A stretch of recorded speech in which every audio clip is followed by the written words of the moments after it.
Hello, my name's Chris Davey, and I'm speaking to you today as part of the Education for Global Peace sponsored panel on climate change and peace education. I'm also the Charles E. Scheidt Assistant Visiting Professor of Genocide Studies and Prevention at the Strasser Center for Holocaust and Genocide Studies at Clark University, based in the US. I'm going to share with you today a set of remarks, reflections on a concept called post-genocide. This is adapting the common conception of genocide into a different context for thinking about decolonizing peace education. So my remarks are entitled Post-Genocide and Decolonizing Approaches to Violence in the Anthropocene. So in light of deepening concerns about climate change and the potential that climate change might be a factor in the occurrence of genocide, I suggest that the claim of climate genocide is a useful starting point to query the relevance of the accepted conception of genocide. This potentially apocalyptic modification of genocide is used to stimulate awareness and action in the face of contemporary resource conflicts, mass violence around famine and drought. In the face of possible climate genocide, it's all too easy to fall into overused simplifications of genocide using caricatures of perpetrators and victims, or in another sense, perpetrator and victim may seem to become synonymous with respectively the global north and the global south. This is not sufficient to capture the dynamic uses of violence globally, where not only climate change, but massive inequality, poverty, resource conflict, and exploitation, and violent non-state actors all overlap. In response to this growing need to understand climate-related and other contemporary incarnations of mass violence, I will be considering a conception of post-genocide that captures the convergences of four things: resource exploitation, warlordism, the geopolitical ordering of states, and climate change as a form of mass violence beyond how the term genocide is typically conceived. Post-genocide presents a conceptual evolution which accounts for the genocidal impacts on groups where traditional legally defined approaches are fractured, or the key role of the state or state hierarchies or intent is ambiguous. Consequently, this approach tries to pull together epistemological and educational decolonization, as well as empowering peace educators to convey these often complex relations in a violence-prone and climate-changing world, thinking outside of constrained or fuzzy concepts as respectively genocide and climate violence. Peace educators can broaden their appeals and promote decolonized thinking of how violence works and who it impacts in the Anthropocene. I'll say a little bit now about elements of post-genocide, the four that I mentioned earlier.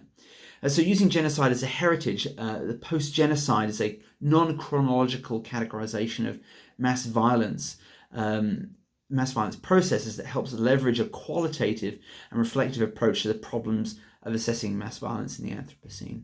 A genocide scholar, historian Mark Levine, described post-genocide as, quote, a nightmare scenario which is not genocide but rather post-genocide.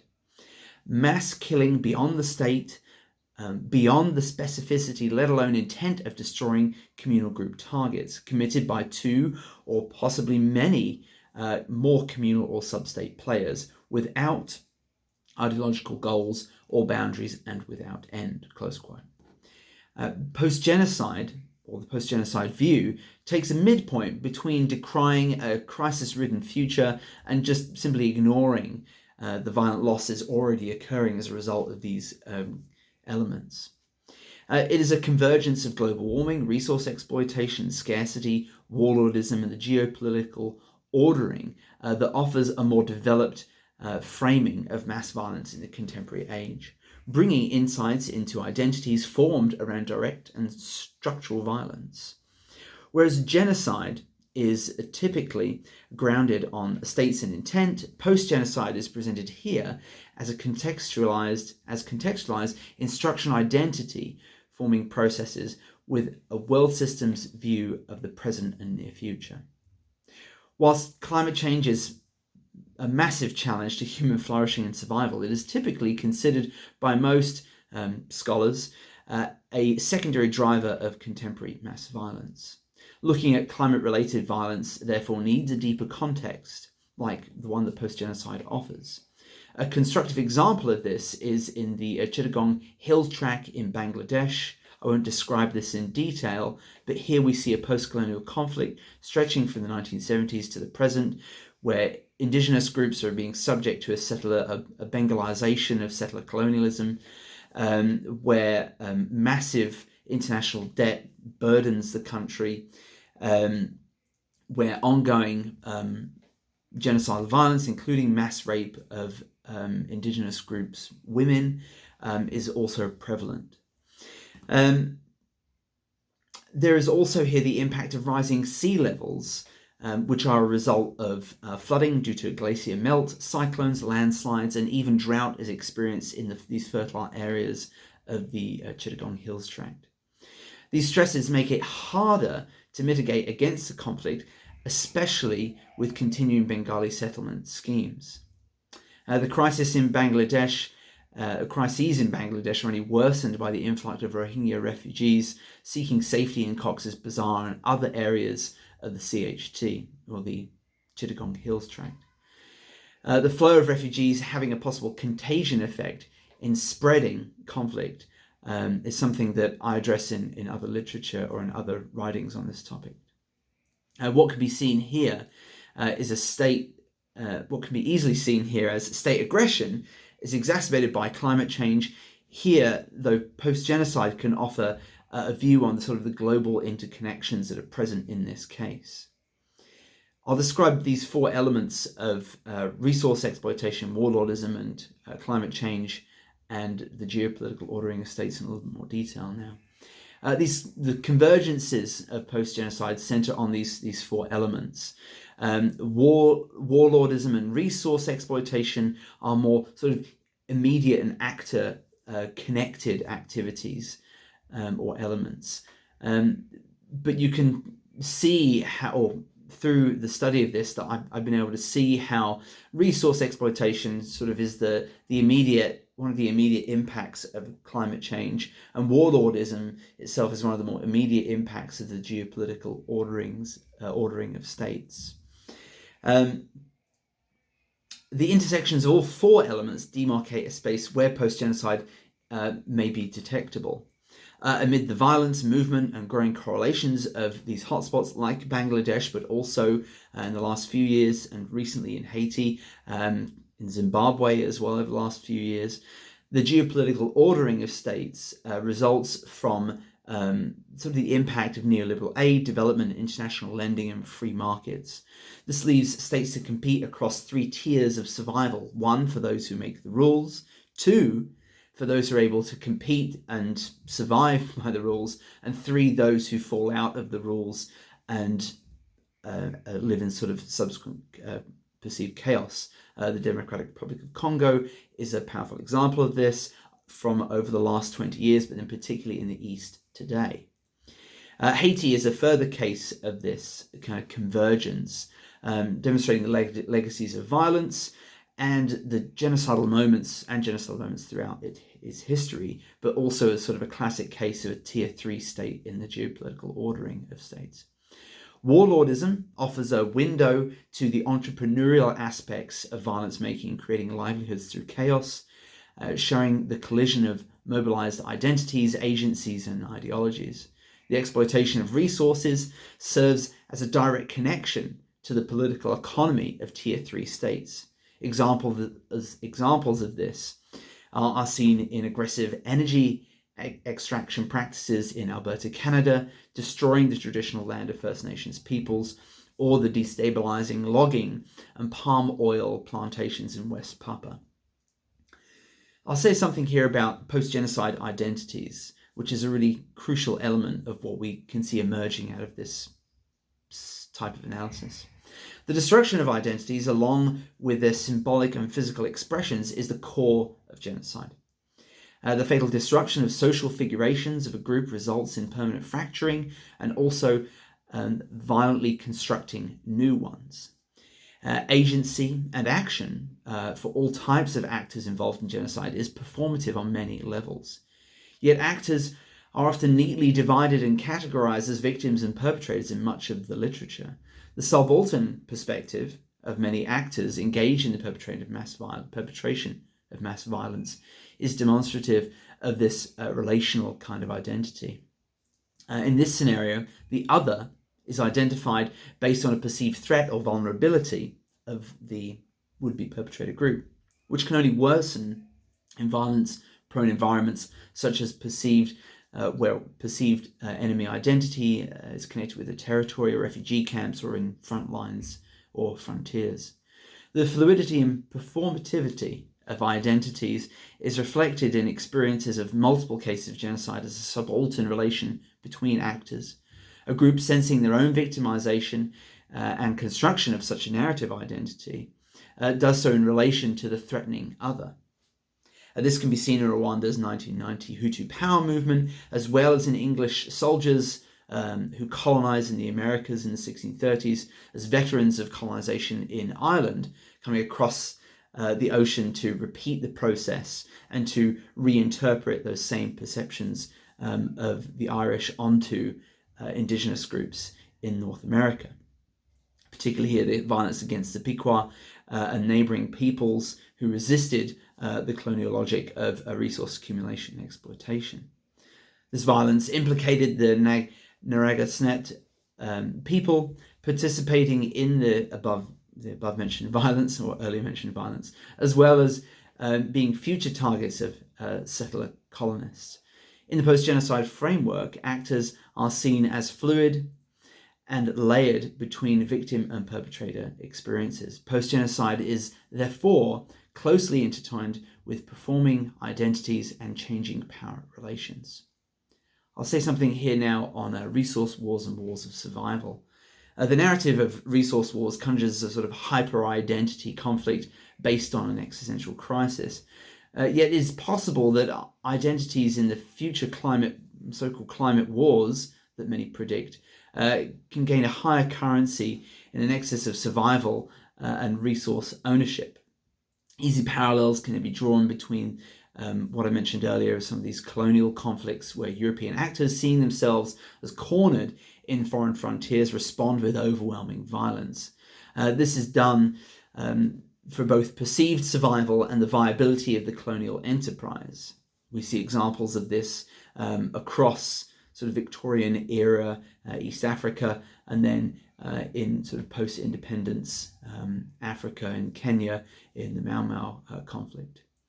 In some cases, the foreseen inevitable extinction of indigenous peoples as races that would not survive the modern era, as it was believed, further enabled and created extinctionist discourses that gave way to exterminatory violence in places such as California, Australia, Tasmania, and, as I mentioned, across Africa.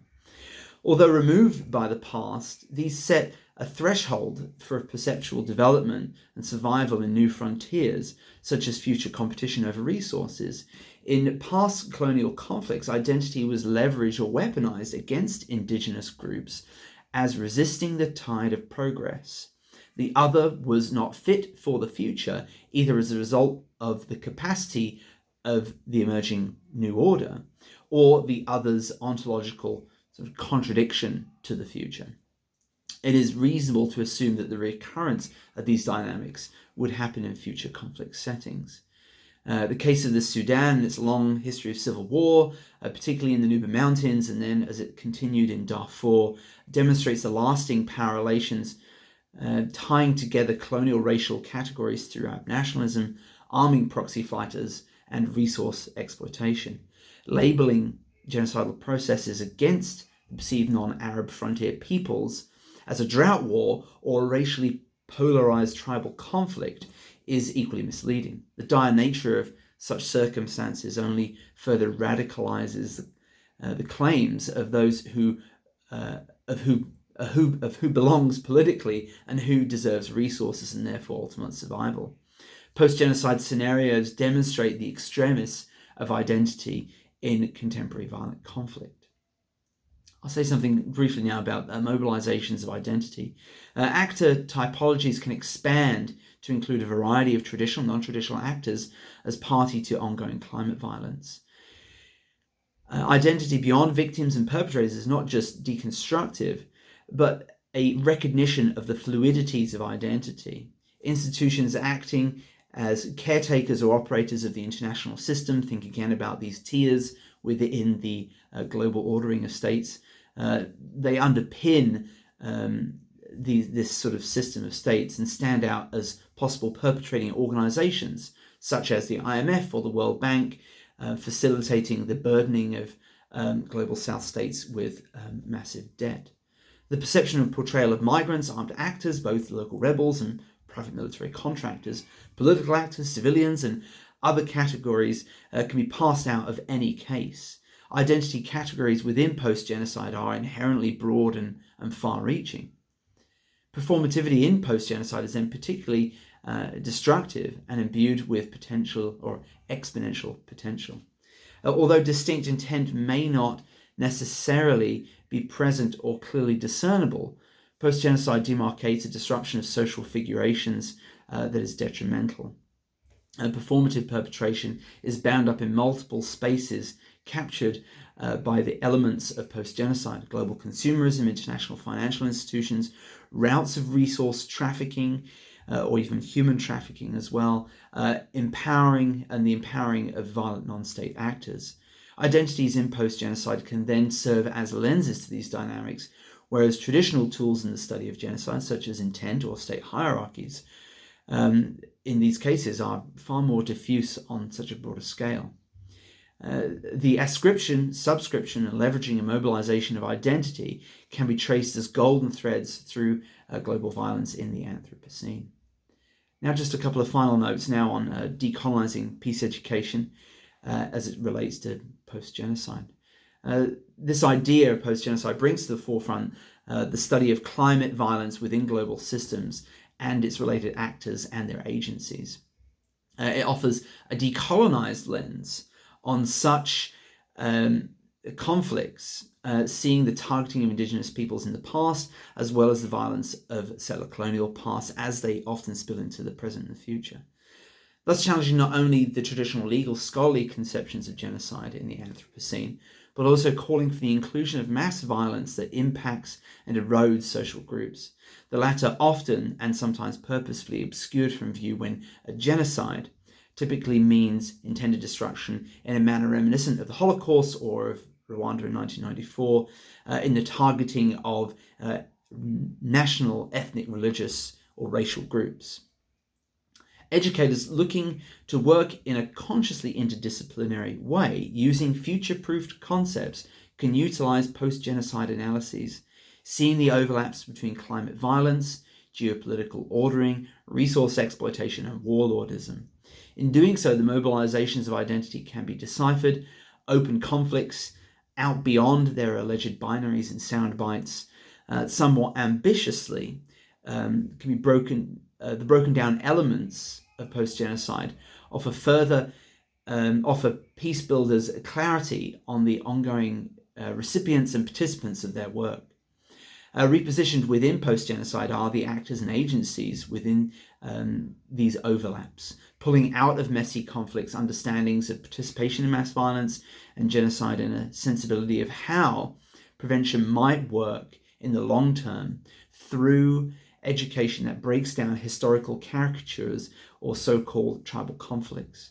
Post-genocide presents these analyses in a global context, whereas predominantly violence is seen different globally, as abnormal in the global north or normal in the global south. Drawing comparative views from, as I mentioned earlier, the Canadian tar sands to West Papua and palm oil plantations, the destruction of specific groups in each of these cases highlights clearly the future challenges that we have in terms of sustainable development and peaceable communities. Seeking post-genocide cases beyond the canon of genocide studies removes the often power-laden narratives of righteous victims and evil perpetrators. And now just a concluding point to make here.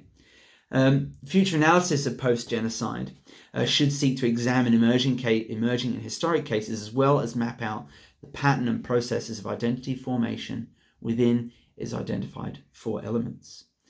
A presentation like this that attempts to recast genocide typically ends with a more solemn but confident appeal to hope and meaningful prevention.